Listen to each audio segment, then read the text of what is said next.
우리 사람들도 자기 손으로 뭔가를 최선을 다해서 만들었다면 그 만든 것들을 아주 귀중하게 여기는 것이 보통입니다. 하나님께서는 하늘과 땅 그리고 그 가운데 있는 것들을 만드시고 여러분 잘 아는 것처럼 보시기에 심히 좋았더라 이렇게 표현된 것처럼 귀중하게 여기셨습니다.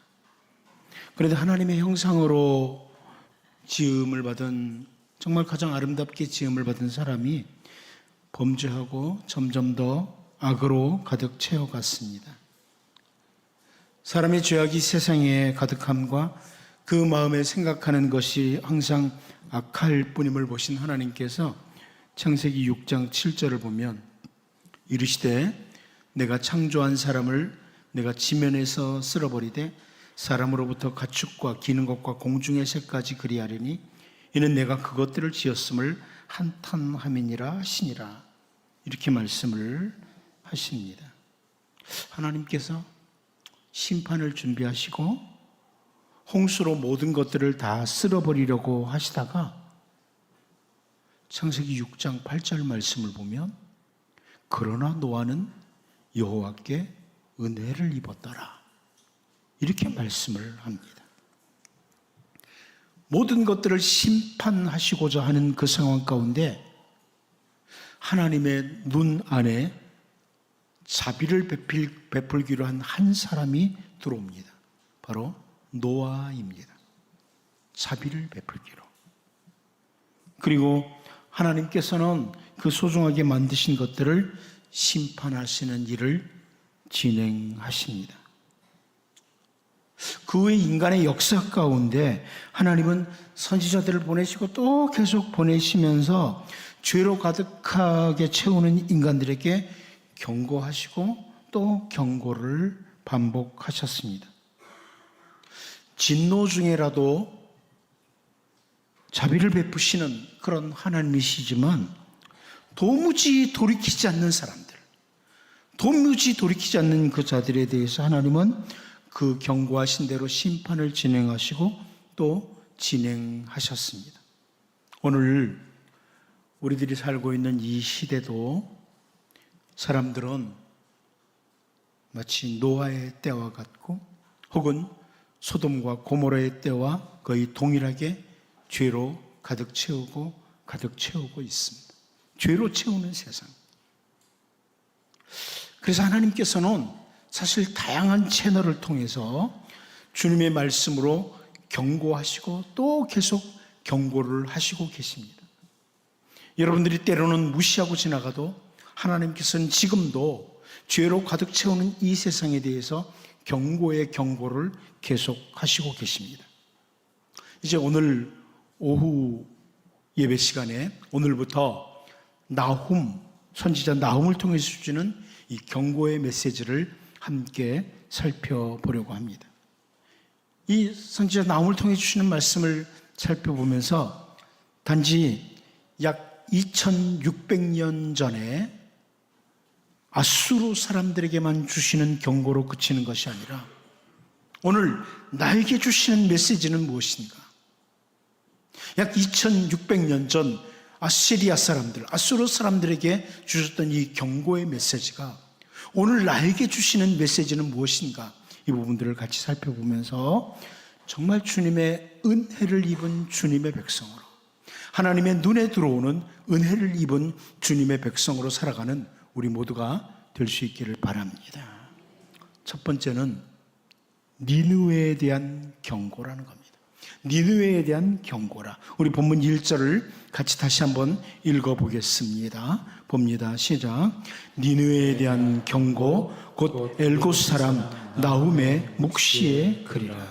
여러분 오늘 본문을 히브리어 성경으로 보면 그 시작이 마사 이렇게 시작됩니다. 경고라는 뜻입니다. 니느웨에 대한 경고다 이렇게 시작을 해요. 우리가 잘 알다시피 이 니느웨는 아시리아 제국, 우리 성경에 아수르라고 기록된 이 나라의 수도입니다. 우리가 그동안 쭉 소선지서들을 살펴보면서 그 가운데 요나서를 이미 살펴보았습니다. 요나서를 이미 살펴보았고 또 여러분들이 요나서를 익숙하게 잘 알고 있습니다. 그런데 요나서 1장 1절 2절을 보면 여호와의 말씀이 아미떼 아들 요나에게 임하니라. 이르시되 너는 일어나 저 큰 성읍 니느웨로 가서 그것을 향하여 외치라. 그 악독이 내 앞에 상달되었음이니라 하시니라. 이렇게 말씀을 하고 있습니다. 선지자 요나에게 하나님께서 아시리아의 수도 니느웨에 가서 심판을 경고하라고 말씀을 주셨어요. 근데 우리가 너무나 잘 알죠. 잘 알다시피 이 선지자 요나가 니느웨가 아니라 타시스로 도망을 갔다가 큰 물고기 뱃속에 들어가는 일이 생기고 그 일을 경험한 후에 나와서 외치게 됩니다. 니느웨에 가서 외치게 돼요. 40일이 지나면 니느웨는 멸망한다. 이렇게 외쳤습니다. 그런데 그 요나가 전하는 경고의 메시지를 듣고 니느웨의 그 왕과 백성들이 티끌과 죄를 무릅쓰고 회개를 합니다. 요나가 전하는 경고의 메시지를 듣고 회개를 했어요. 그래서 하나님께서는 그들에게 내리려고 하셨던 그 심판을 거두시고 그 니느웨 백성들에게 자비를 베풀어 주셨습니다. 그리고 오늘 선지자 나홈을 통해서 이 경고의 메시지를 다시 전하는 때가 언제냐면 선지자 요나 때로부터 약 150년이 지난 때입니다. 선지자 요나로부터 150년이 지난 이때 다시 니느웨에 대한 경고의 메시지가 선포되고 있습니다. 자기들의 죄를 자복하고 회개했던 니느웨 백성들에게 하나님의 은혜가 임하니까 또다시 세월의 흐름과 함께 점점 죄로 가득 채워간 것입니다.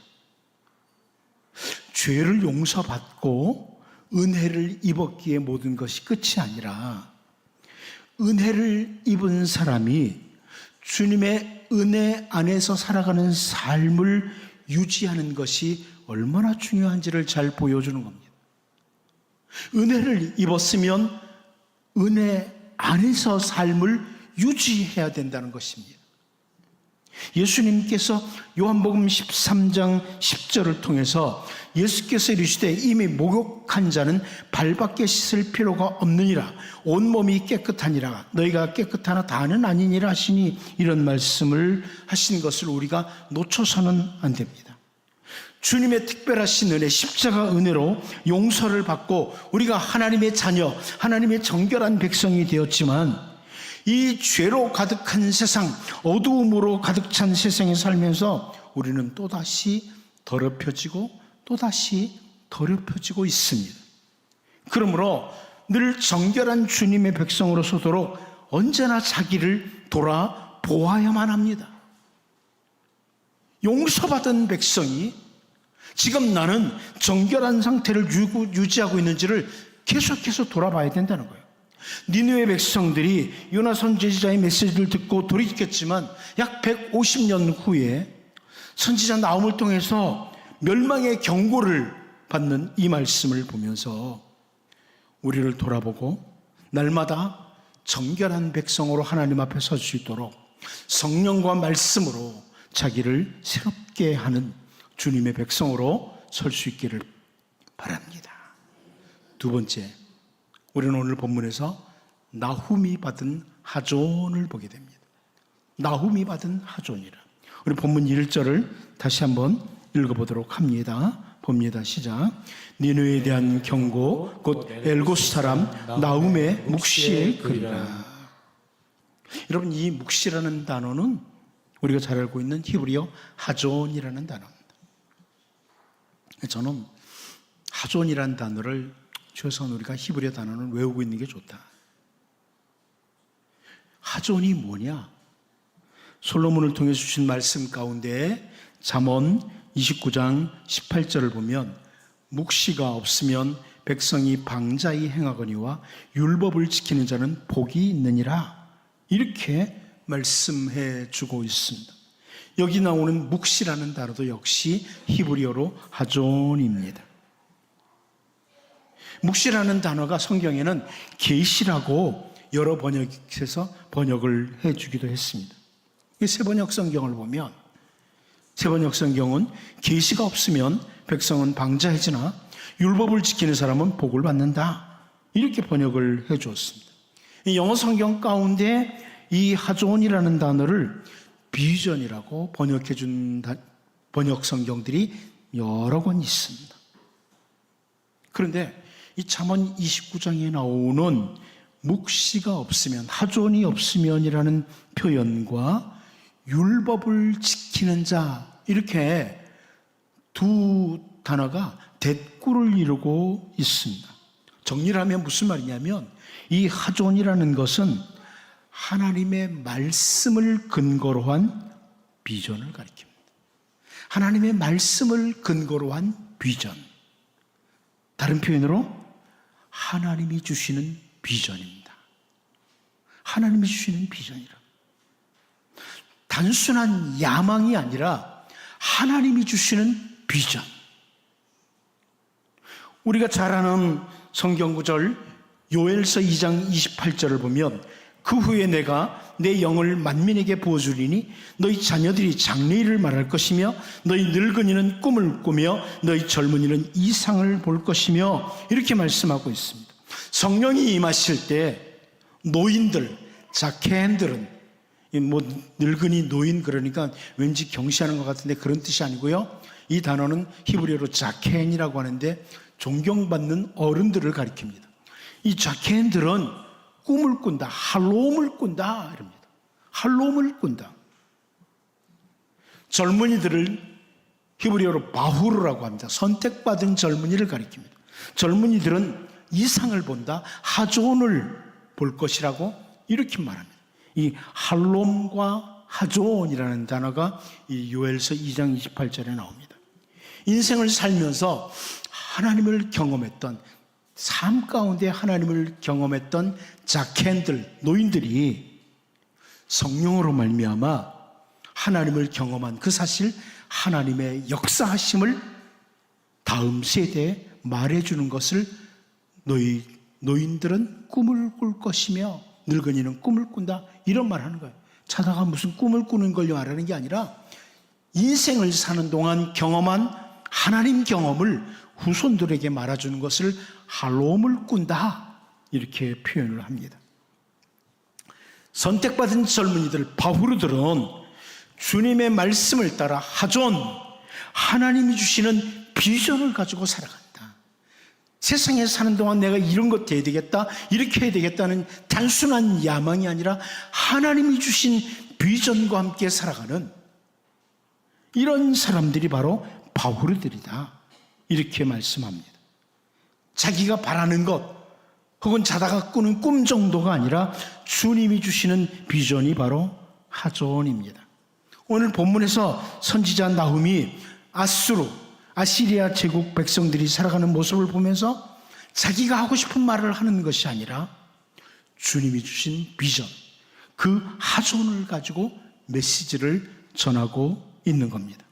여러분, 이제 우리 모두가 다 연세 드신 분들은 할롬을 꾸고 또 젊은이들은 하존을 가지고 살아가는, 하나님이 주신 비전과 함께 살아가는 이런 주님의 백성으로 설 수 있기를 바랍니다.